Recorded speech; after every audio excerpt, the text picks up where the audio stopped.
છું કન્યા આજે સાબુ લગાવી તમારાને બ્રશ લગાવી કપડા ધોતા આવડ હે ચાલો હું તમારાને નીચે ધોઈ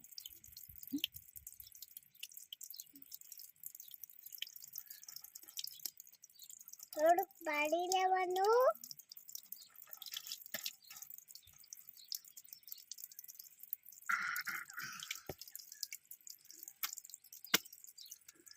तो गाइस આજે હું કપડા ધોતી છું ને ये पाइप निकलना करती हूँ हाथ धोनो હતી તો મમ્મીને મને કીધું હતું કે કપડા ધો તો મેં ધોઈ લીધા હતા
तो गाइस मैं तो कपड़ा धोती હતી તો મમ્મીએ કીધું કે મને કપડા ધોવામાં બહુ દિક્કત લાગે તો મમ્મી એવું કીધું કે તું ધોઈ લેજે તમારે દિક્કત લાગી એમાં તો આજે બધી દિક્કત લાગતી છે આટલા બધા કપડા કેમ ધોયા હશે મેં યોની ગાઈસ આ મમ્મી જો આ મમ્મી જો ને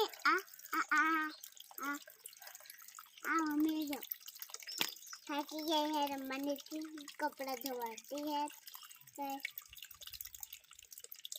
साबु तो ओए गाइस पर तो मम्मी मने के कपड़ा धोई दे मम्मी की दिक्कत होए ने मम्मी भी बाहर थी कपड़ा धोने की जूनी गाइस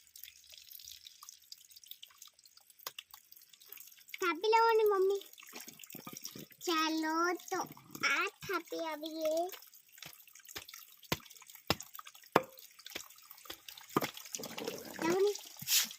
લાવો તો ગાઈસ આ છે પણ આ તો છે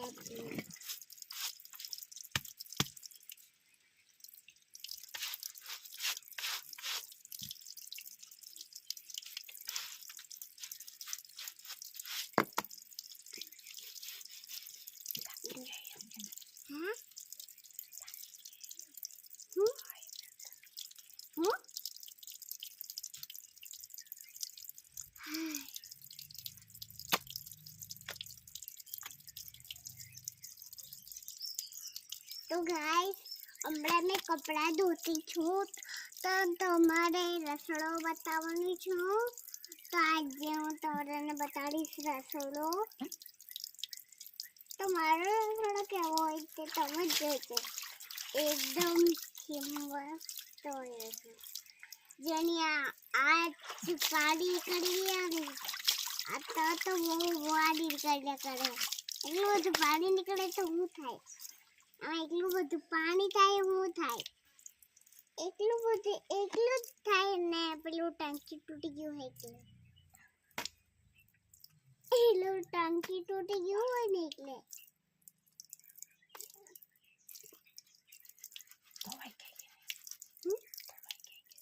ધોવાઈ ગયેલી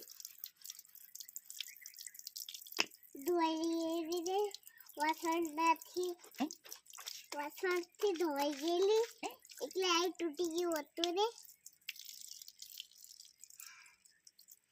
થોડુંક તમારે ક્રાફ્ટ કરવાનો મમ્મી એવું નહીં કહે. તમે બ્રેકફાસ્ટ કરતી હતા. મેં અડધા જ કપડાં ધોયા હતા તો મમ્મીને કીધું કે જા કપડાં ધો. તો પછી મામા એમ કીધું હતું. મને એની ખબર હતી. મમ્મીને નહીં ખબર હતી, મને નહીં ખબર હતી. મેં થાકી ગઈ હતી. હું હવે થાકી ગઈ હું થઈ ગઈ. તોય હવે મમ્મી મારાથી કામ કરાવતી છે.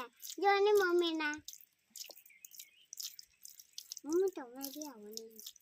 મમ્મી જ ને જો ને તમે મમ્મીને જો આ કેમ કેમ કર્યા કરે તો બાદે તો એક કામ બી હોય. તો ગાઈસ તો ભાઈ અહીંયા તો એક છે. આ ગાર્ડન થોડું ના પાઈ